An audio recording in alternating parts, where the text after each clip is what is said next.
Sergeant Josh. Welcome to the Well-Rounded Warrior, and thanks for watching. Today's t-shirt is from tacticalresponse.com. Once you go to tacticalresponse.com, register for a class, take the class, complete the class, you too can have an alumni shirt. Which brings us right into our topic of the day, which is my after-action review for Fighting Pistol. I completed that class about a week and a half ago. I wanted to compile my thoughts and sit on them a little while, but I really didn't have the patience to sit down and type out all of what I'm going to say today, so we're just going to make a video. So before we get into the actual AAR part of the video, we're going to talk about a list of prerequisites that they would like for you to do, read, watch before you come to class. The first one is to watch a list of, it's a playlist on James Yeager's YouTube channel, of things that he thinks are important, things that you should know and have an idea about before you come to class. There's some legal stuff, there's stuff about how his classes go, and some things about Fighting Pistol itself. They're all worth watching. They all are there for a reason. If he didn't think that there was a need for that video to be there, it wouldn't be in that playlist. Excellent watch. Definitely need to check that out. The second one is to read The Principles of Personal Defense by Jeff Cooper. This is the book. 79 pages with some pictures. 7 chapters. Easy read. It went really quick. That book will tell you, in a nutshell, it'll give you things that you need to know to win a fight. And then the last thing is to read the student reviews on getoffthex.com. All the other AARs, and getoffthex.com is Tactical Response's personal private forum. So it's their sandbox, play by their rules. I glanced over a lot of things. I did not get too in-depth into the AARs because I wanted to go with a clear mind and open mind, which we'll talk about here in a minute. And I didn't want to have any preconceptions about what I might be doing or getting into.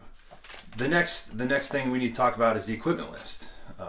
When you register for Fighting Pistol, they tell you what they want you to have done before you get there, like read the book. And then they give you an equipment list of things that you need to bring to class. The first one, and this is number one on the list for a reason, is an open mind. And really what they mean by that is be teachable. You don't want to be the guy that just paid $500 to tell somebody else how you shoot. They don't care. They are there to ensure that you survive a deadly encounter. So what you need to do is exactly what they tell you to do. The second one is a fighting pistol. This isn't your barbecue 1911, check out this cool gun, it's so shiny. It's a gun that you can fight with. Now maybe you can fight with some of those shiny guns, but most people don't. I took a Glock 19, which is featured in my EDC video. It ran. There were no malfunctions out of that gun other than the ones that I put in it, like the dummy rounds. Third thing is lunch both days. I brought an MRE the first day. I didn't eat it, and I'll tell you why here in a little bit. And the second day after the lecture, I just stopped and got some Subway on the way to the range.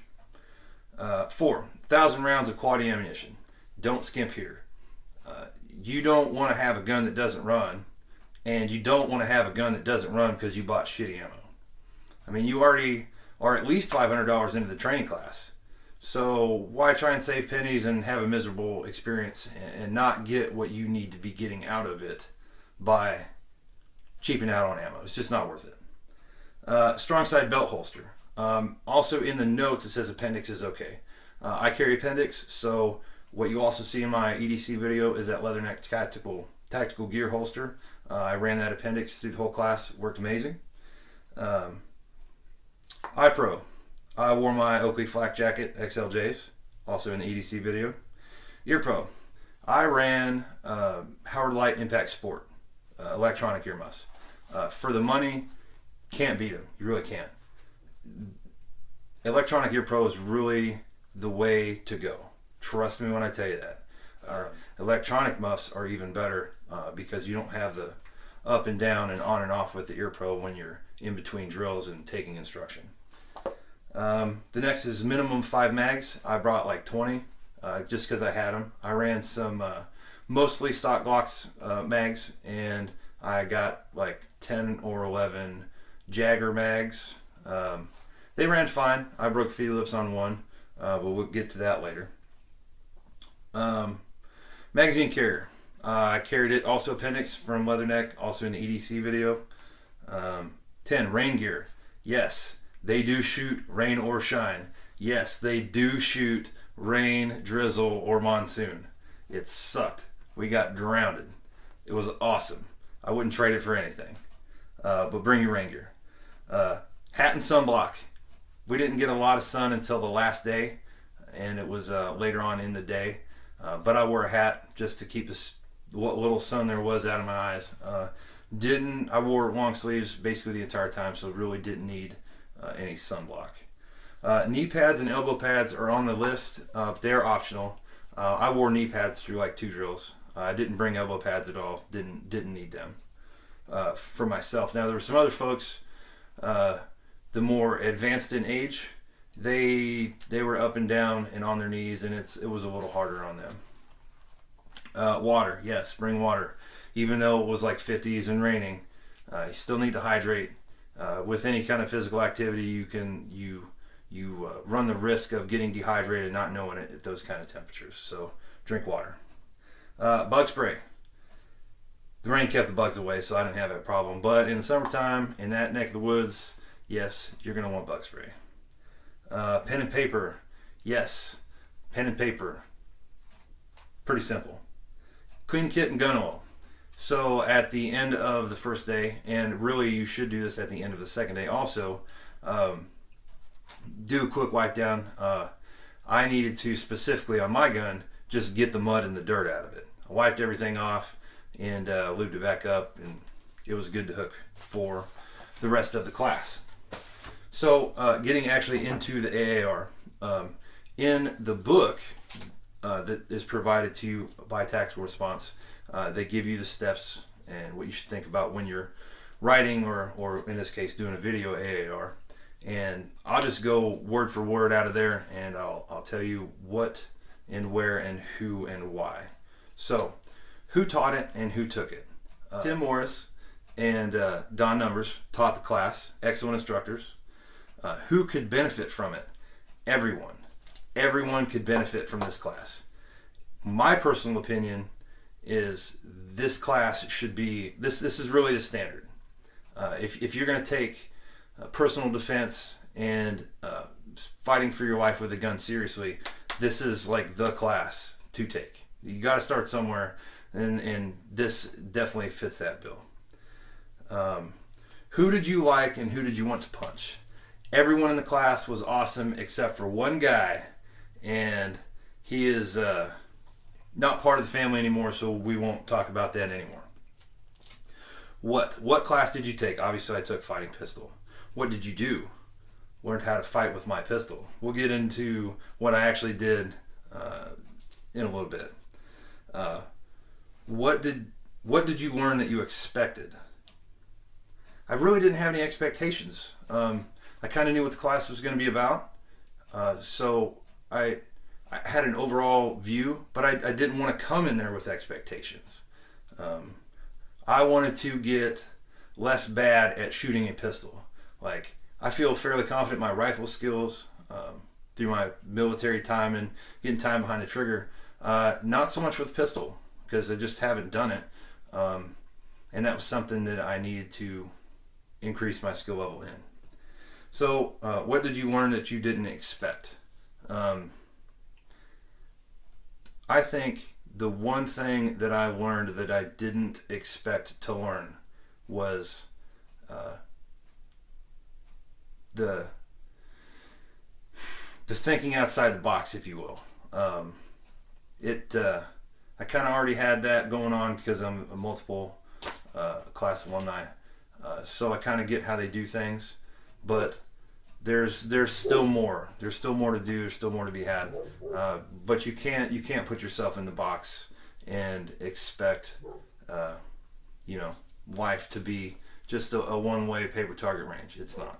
It's a two-way range, and it's a 360-degree environment. So know that.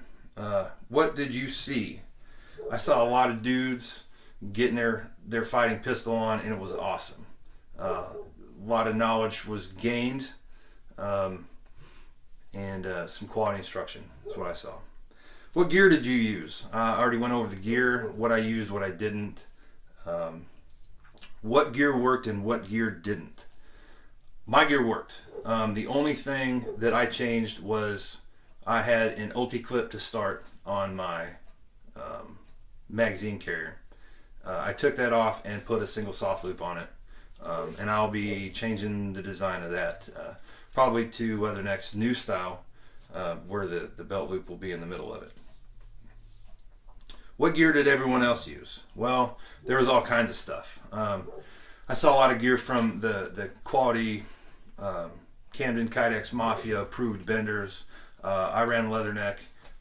There was Green Force Tactical stuff. There was NSR stuff.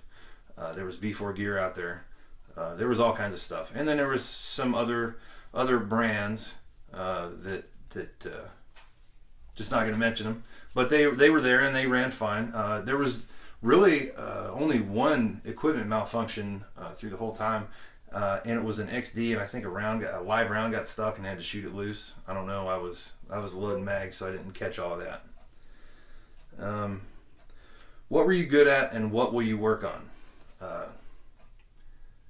I kind of have a self-depreciating view of myself. I didn't really feel like that I was that good at anything going in, and that's why I wanted to take the class. What will I work on? Literally everything.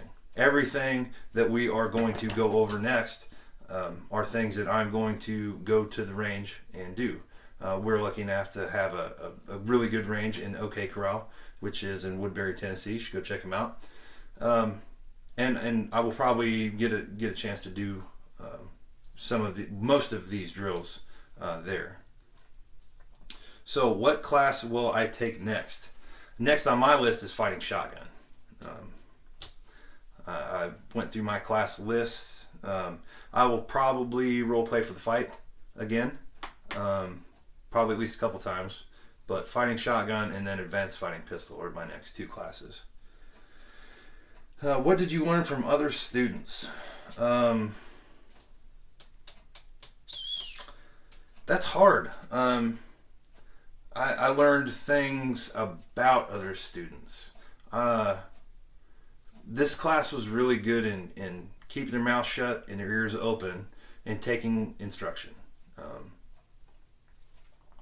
That's about all I have to say about that. I wasn't looking to learn things from other students. If there's something that I could pick up, I would. But that was not the primary focus. The primary focus was Tim and Don. I paid them to teach me. That's the class. What did you learn from the lectures? I learned a good deal about the legal aspect, because I'll talk about the three parts of the fight, but the after, like the legal part of the fight. Keep your mouth shut. Talk to your lawyer. Don't talk to the cops, kind of stuff. Learned not the how part of it to keep your mouth shut, but the why. So, where did you come from and where did you attend? Came from Smyrna, Tennessee, which is almost 2 hours away from Camden, and I went to Camden. Where do you want to go? And where did you hear about tactical response? I really want to go to a class in Palmyra, Pennsylvania, because I got a buddy, Brandon. What's up, Brandon? I would really like to take a fighting pistol or fighting rifle class with. Where did you hear about tactical response? Well, it's kind of a long story, but basically I heard about it from a friend of a friend. In like 2005, I was in Iraq, and my buddy was like, hey, when you get back, do you want to take this fighting rifle class with me? And I did. I flew out to Pueblo, Colorado, and took a class there, and it was awesome. So where will you train next? That's a good question. Probably the next class that I will take will be the Pat McNamara class in Camden. But man, Clint Smith is on my really, really short list. Like, I just want to go and experience that. I really want to do that. So why? Why did I do what I did? Why did you choose tactical response? I feel like there is a great group of people in the Camden area with special operations equipment and tactical response, and I'm always better for having put myself amongst great people like that. That's really why I choose to train at tactical response, and I think the instruction is just top notch. So kind of the nuts and bolts of that. So in the class, we have basically a syllabus, what's going on here. In the classroom, so welcome, student introductions. We go around the room, tell everybody who we are, what we do, previous tactical response classes that we've taken. Go over medical plan, safety rules, the goals and objectives of the class. Talk about basic survival principles like mindset, tactics, skill, gear, in that order. Talk about how to tactically handle a pistol. Explain type 1 malfunctions, the tap, the rack, and the fight. Talk about sight alignment, sight picture, trigger control, and follow through. Basic pistol marksmanship stuff. Really basic stuff. Talk about the grip, talk about the draw, talk about safety and decockers, and how my opinion is you shouldn't have none of that shit on your pistol. That's why I like Glocks. They run for me. So the next step is going to the range. And that's when the short lecture in the morning that we talked about, you go and you apply that. So the first thing is the draw, and they got it, like simple steps. Like, you do this. All right, do this, add this. Do this, add this. Do this, add this. And the next thing you know, your finger's on the trigger and you're pressing the trigger. Talk about loading the gun, inserting magazine and running the slide. And then we start shooting. Do some emergency reloads. And without giving away the class, like, that's pretty basic stuff. Get the gun out of the holster, get the sights on the target, and press the trigger. Then we go to a couple drills, and now we're pressing trigger, and now we're adding things like assess. Did I hit what I was shooting at? Now after assess, we're going to add scan. Not only did I hit what I was shooting at, but are there any more threats? Do I need to take care of business elsewhere? Then we do some DEA dot drills. If you don't know what those are, Google will fix you. There is plenty of videos on YouTube of that stuff. Speed reloads, like getting the mag out of the gun, getting a new mag in it, running the slide. Basic stuff. Then we go through fast. Fight, assess, scan, and top off. You should do those in that order. Just there's a couple acronyms you should know. Move, motionless operators, ventilate easy, move your feet, and fast, fight, assess, scan, top off. You need to take care of those in that order. So then we go over type 2 and type 3 malfunctions, how to clear those. Break for lunch. Okay, so we broke for lunch on the first day, and it had been raining and drizzling, and it had started raining again. And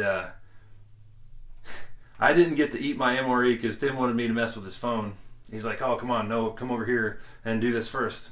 All right, so I got his picture that he needed saved to his phone, and then I walk out to go to the bench to go get my MRE, and it just had come a flood, and it just started raining like crazy, and tried to blow us away and flood us out, but it didn't work. It lasted about 30 minutes, and then we were back on the range shortly thereafter. So after lunch, stopping the human body with brain, heart, and skeletal damage. Basically, we went over Shoot them in the heart. That's a good place to shoot them. Center mass, it's a bigger target. Can't catch them in the heart, catch them in the brain. That'll take them out.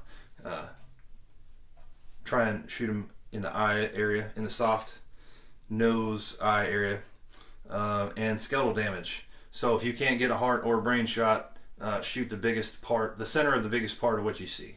So if you see my arm sticking out, well, shoot the middle of the biggest part of what you can see. Then we shoot from the kneeling position. Then we shot from strong hand only drills and then offhand only drills. Turning to the left and right, getting the move into the picture. We did ground fighting from supine, sitting, kneeling, and then up to the standing position, and then shooting on the move. Basically, we went through a lot of uncomfortable shooting positions that are real world shooting positions. You might be fighting for your life on your back, and you might need to know how to shoot through your legs. You might be fighting for your life, and you might have to run away or move in any direction and still shoot. So that was those were some good drills. At the end of the day, we debriefed. We all went over things that we had learned that day. Day two, beginning of day two was the lecture. We were blessed enough to have James do that lecture. It was amazing. This is not my fighting pistol book. This is actually Miss Molly's fighting pistol book, because mine is at work, because I was at work spreading the gospel today. But it was full of notes. Most of the lecture is covered here. You can go from page to page. But there was so much knowledge coming out of James. Was having trouble writing it all down. Also, of note, when James is giving a lecture, shut your mouth. That's all I'll say about that. A guy named Larry Johnson told me that. So, after the lecture on the second day, we ate lunch. I went to Subway and then headed out to the range. We did some more shooting on the move. Did some drills shooting around cover and concealment. Then we shot from retention. That's you're up on the target and you don't have full extension. You are in retention with your gun and you shoot. And then you do the final drill and the debrief, and you get your class certificates, and you move on about your business. After you take a bunch of pictures and clean up the range a little bit and throw some trash where it needs to go. So overall, the class was great. The class went very smoothly for me and almost everyone else. There were very, very few hiccups, especially for as bad as the weather really was. It rained steady for about a day and a half and got the range saturated, and there was a lot of mud naturally. And I had a lot of mud in my empty magazines, but I was able to knock it out and didn't have any problems. Really didn't. There was plenty of dirt in the gun at the end of the second day. A quick wipe off, and it was good to run again. So 10 to 10 would do it again. On to bigger and better things. This is one of those classes that it really builds on itself, and the subsequent pistol classes build on this. So on day one, you learn to draw. You learn to press the trigger. These are the things that you have to do to move on to the next drill. And then you start adding stuff like I was talking about. You have to be able to do those things quickly. You have to get that in your head. This is what I got to do. Just do what they tell you. Do the thing so you can move on to the next thing. I was lucky to be able to grasp it fairly quickly. I didn't really have any problems. My biggest problem, and Don would agree, was getting the magazine to the gun before I hit the magazine release. My thing is I would hit the magazine release and still be searching for a mag, and then I might not have a mag in my carrier, might not have a mag in this pocket. I'm searching pockets, and now I don't have a magazine in my gun. That was a problem for me. I'd like to think by the end of the second day that I had that worked out. The next trip to the range we'll We'll find out. So, last thing, I stayed in the team room, which was amazing. The team room is James's basement. It's set up like a bunkhouse. It's great. You have 12 people can stay in the bunks, and then 3 or 4 on the couch, and then the floor, as it is needed. We had 13 in the team room, and 18 or 19 in the class total. I'd have to look. But that is an experience in and of itself. Like to go somewhere and hang out with dudes for a couple days that maybe you talk to on the internet, which I've talked to a lot of these guys on the internet. I'll talk more about how this all came to be in another video. But man, it was awesome. It was good stuff. So, like I said, amazing class, top quality instructors, top quality training, top quality owner. James is a good dude. So, highly recommend. Thanks from the Well-Rounded Warrior. If you like this video, click the like button. If you like it enough to see it again, click the subscribe button. And just remember, when avoidance, deterrence, and de-escalation fail, a high rate of fire usually doesn't. Thanks, guys.